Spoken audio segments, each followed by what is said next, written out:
Hello, Cast Story fourth graders. So good to see you. I don't know if you're watching this on a rainy day, but today it's rainy. Oh my gosh, is there anything better than reading a book on a rainy day? And today we're going to read chapters, 25, 26, and 27 of Island of the Blue Dolphins by Scott Dell. I hope you're all here, Cast Story fourth graders. Omar, are you here? Wait, let me look. Yeah, there you are. Hi, Omar. How you doing? And Prince, oh good. So glad you're here, Prince. All right, boys. Oh, you're looking good. No, I can't see you. It's a joke. But I hope you're here. I hope you're all listening in. I hope you're all working on your packet. I hope you're getting all your vocab done and all your questions and answering your questions. And remember, do a good job on those questions. You know, one word, is that going to get an A? I don't think so. You got to show effort. You got to show your teachers that you're giving it your all. You know, if you want to be an A student, you got to be an A student every day. Keep plugging away. That's the way to do it. Today, in your packet, it's going to talk about overcoming a challenge. Have you ever had a terrible a challenge, something you really wanted to do, or something that was difficult, and you just buckled down and did it? How did you do it? What made you do it? What was the challenge? So write about that if you can. And the other thing you're going to do at the end of this part of the packet for chapters 25, 26, and 27 is summarize. And sometimes students have a hard time summarizing. And usually the problem is they want to write too much. So summarize means just to tell the story, just the basic story as far as what happened, the plot, what happened to our main characters and what happened. I would suggest maybe 1 or 2 sentences per chapter. So it's going to ask you to summarize all 3 chapters. So I don't know, I would think you could do it in 6 sentences, maybe 5 or 6 sentences. Just say what happened in all those 3 chapters. That's called summarizing. Just, telling a little bit as far as what happened and kind of covering just the basics of the story. Okay, just for those 3 chapters. So last we left, oh my gosh, all sorts of stuff. She gave her friend, she made a friend on the island. She was with the Aleuts, and the Aleut girl gave her a beautiful necklace, and she gave her a gorgeous gift too. And here we go, chapter 25. Now she's all alone on the island again. Well, she's got Ron too. She's got her pets. She even had a pet otter there for a while, didn't she? The Aleuts never came to the island of the Blue Dolphins, but every summer I watched for them, and every early spring I gathered shellfish, which I dried and stored in the cave where I kept my canoe. 2 winters after they left, that's 2 years. This girl's been there a long time. 2 winters after they left, I made more weapons, a spear, a bow, and a quiver of arrows. A quiver is a group, maybe 5 or 6. These I also stored at the place beneath the headland. So if the hunters returned, I'd be ready to go to another part of the island, to move from cave to cave, living in my canoe if necessary. For many summers after the Aleuts had gone, the herd of otter left Coral Cove. The old otter which had survived the Aleut's spear, and by now were aware that the summer was a time of danger that would lead the herd away. They went far off to the kelp beds of Tall Rock, where they stayed until the first storms of winter. Often Rontu and I would go out to the rock and live there for several days, catching fish for Wanani and the others I had come to know. One summer the otter did not leave, the summer that Rontu died, and I knew that none of the otter who remembered the hunters were left, nor did I think of them often, nor of the white men who said that they would come back, but did not come. Until that summer, I had kept count of all the moons since the time my brother and I were alone upon the island. For each one that came, I went and cut a mark in a pole beside the door of my house. There were many marks from the roof to the floor, but after that summer, I did not cut them anymore. The passing of the moons now had come to mean little. I only made marks to count the 4 seasons of the year. The last year, I did not count those. It was late in the summer that Rontu died. The days since spring, whenever I went to the reef to fish, he would not go with me unless I urged him to. He liked to lie in the sun in front of the house, and I let him, but I did not go so often as in the past. I remember the night that Rontu stood at the fence and barked for me to let him out. Usually he did this when the moon was big and he came back in the morning, but that night there was no moon, and he did not return. I waited all that day for him, until almost dusk, and then I went out to look for him. I saw his tracks, and I followed them all over the dunes to a hill and to the lair where he had once lived. I found him, lying in the back of the cave, alone. First I thought he'd been hurt, yet there were no wounds on him. He touched my hand with his tongue, but only once, and then was quiet and scarcely breathed. Since night had fallen, it was too dark for me to carry Rontu back. I stayed there. I sat beside him through the night and talked to him. At dawn, I took him in my arms and left the cave. He was very light, as if something about him had already gone. The sun was up, and I went along the cliffs. Gulls were crying in the sky. He raised his ears at the sound, and I put him down, thinking that he wished to bark at them, as he always did. He raised his head and followed them with his eyes, but he did not make a sound. "Rontu," I said, "you have always liked to bark at the seagulls. Whole mornings and afternoon you have barked at them. Bark at them now, for me." But he did not look at them again. Slowly he walked to where I was standing and fell at my feet. I put my hand on his chest. I could feel his heart beating, but it beat only twice, very slowly, loud and hollow like the waves on the beach, and then no more. "Rontu," I cried, "oh, Rontu." I buried him on the headland. I dug a hole in the crevice of the rock, digging for 2 days from dawn until the going down of the sun, and I put him there with some sandflowers and a stick he liked to chase when I threw it, and I covered him with pebbles of many colors that I gathered on the shore. That's the end of the chapter. Oh, that was sad. It's so hard to lose a pet. Have you ever lost a pet?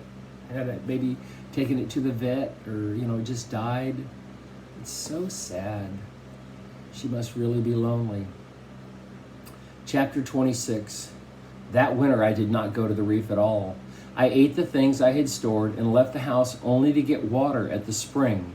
It was the winter of strong winds and rain and wild seas that crashed against the cliffs, so I would not have gone out much, even if Rontu had been there. During that time I made 4 snares from notched branches. In the summer once, when I was on my way to the place where the sea elephants lived, I had seen a young dog that looked like Rontu. He was running with one of the packs of wild dogs, and though I only caught a glimpse of him, I was sure he was Rontu's son. He was larger than the other dogs and had heavier fur and yellow eyes, and he ran with a graceful stride, like Rontu's. In the spring, I planned to catch him with snares I was making.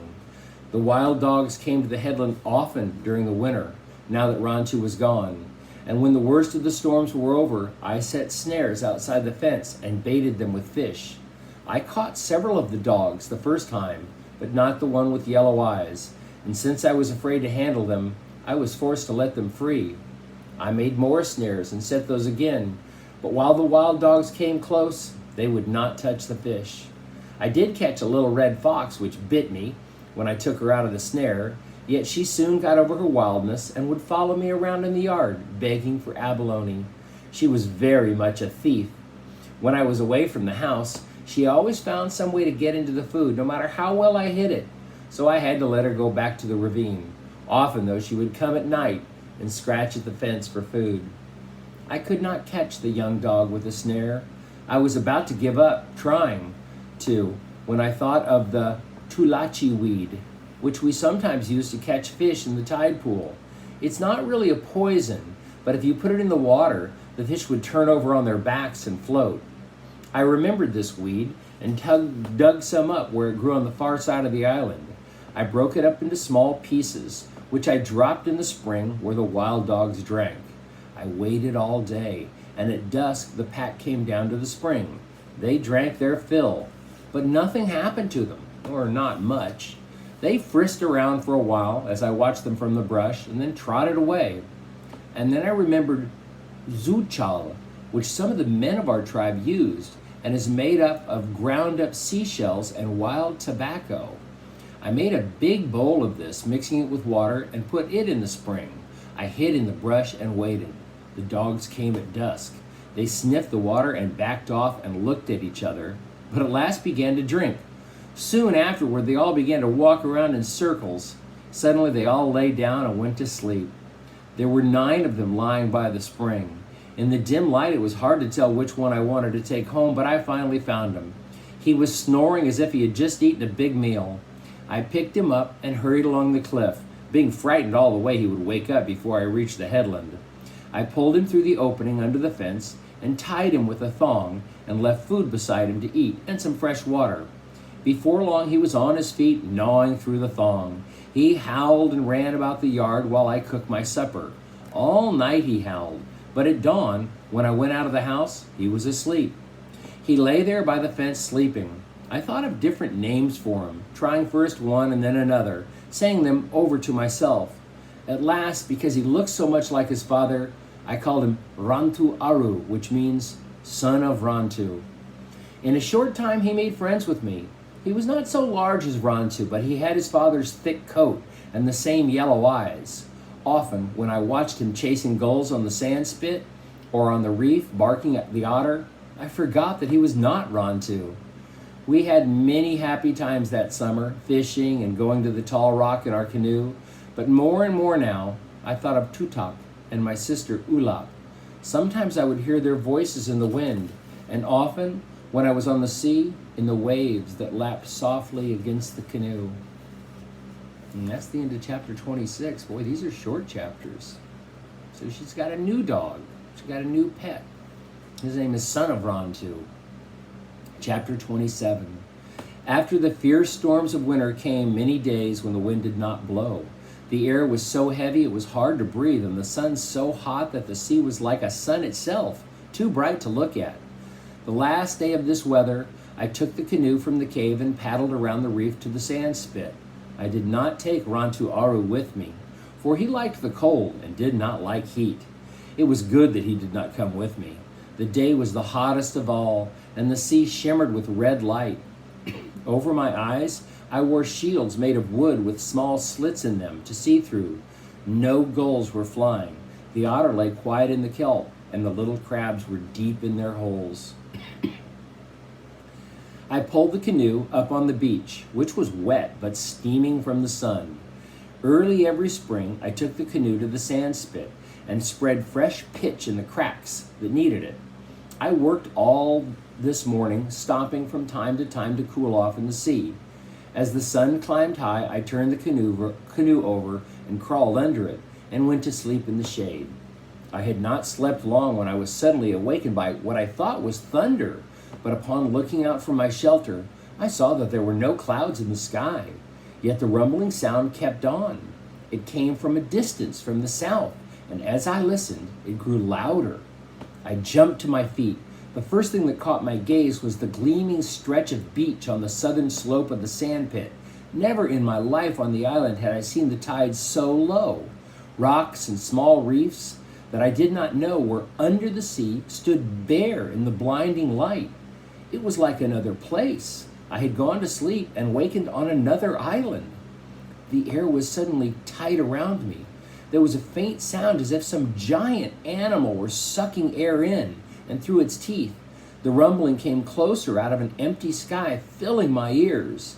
And then beyond the gleam of the beach and the bare rocks on the reef, more than a league beyond them, I saw a great white crest moving down upon the island. It seemed to move slowly between the sea and the sky, but it was the sea itself. I tore off the shields I wore over my eyes. In terror, I ran along the sand spit. I ran and stumbled and got up again. The sand shuddered under my feet as the first wave struck. Spray fell around me like rain. It was filled with pieces of kelp and small fish.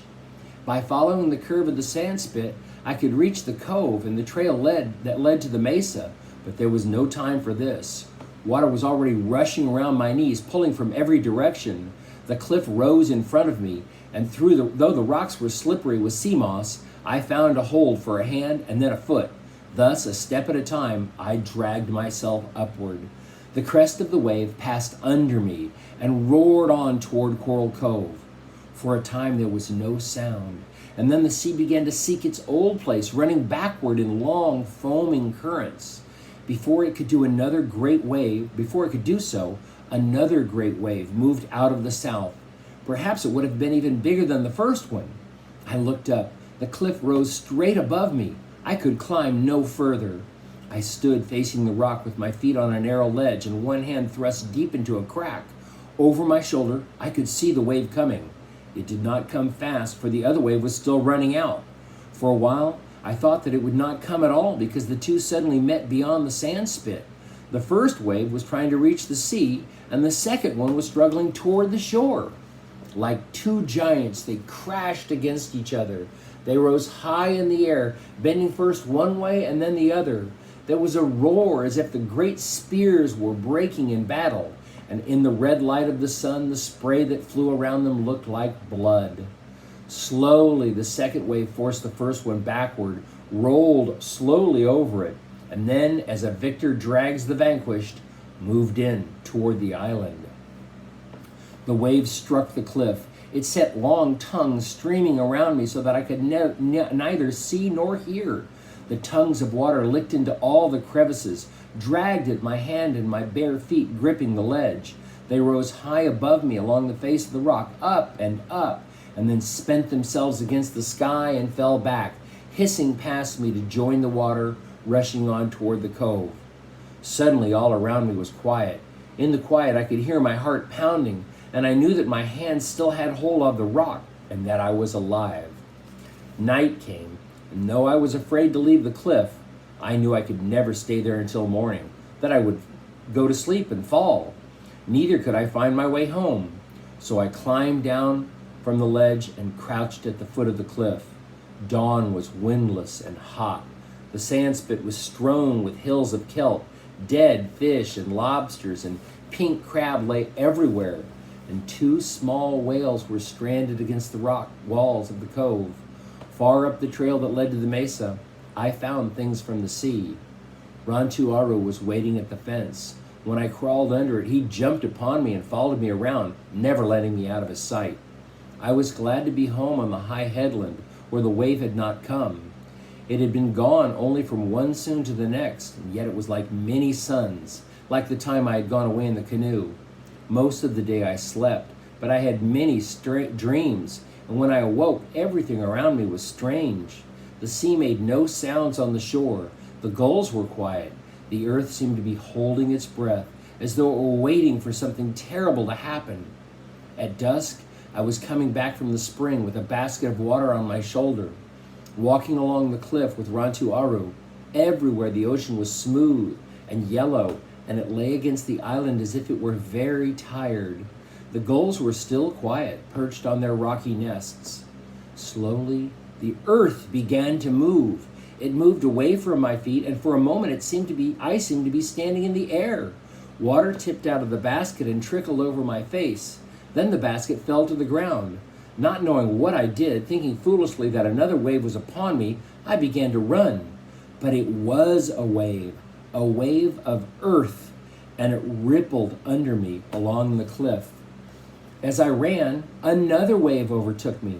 Looking back, I saw many of them coming out of the south, like waves in the sea. The next thing I remember, I was laying on the ground, and Rantuaru was beside me, and we were both trying to get to our feet. And then we were running again toward the headland, toward a house that kept moving off into the distance. The opening under the fence had caved in, and I had to pull the rocks away before we could crawl through. Night came, but the earth still rose and fell like a great animal breathing. I could hear rocks tumbling from the cliff, falling down into the sea.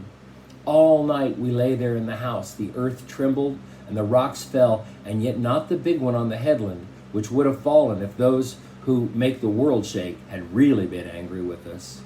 In the morning, the earth was quiet once more, and a fresh wind that smelled of kelp blew out of the northern sea. What do you think happened? What was that? Yeah, it was an earthquake. I think she had an earthquake, a series of earthquakes. And sometimes when there's an earthquake and it's underwater, it creates something called a tsunami. And a tsunami is a huge wave that's created by an earthquake. And that wave can come in and it can be huge. Tsunamis can be very, very dangerous. So it sounds like there was an earthquake and some tsunami waves came and almost pulled her off that rock. She climbed as high as she could, But those waves are so gigantic that the water just splashed up around her. But she made it. And then on her way home, it sounds like there was more earthquakes, and this time she felt them on the island. And the whole island was moving. That must have been scary for her.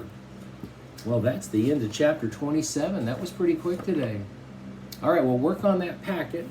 Don't forget to summarize maybe 1 or 2 sentences for each chapter. And you're going to write about facing a challenge that you overcame.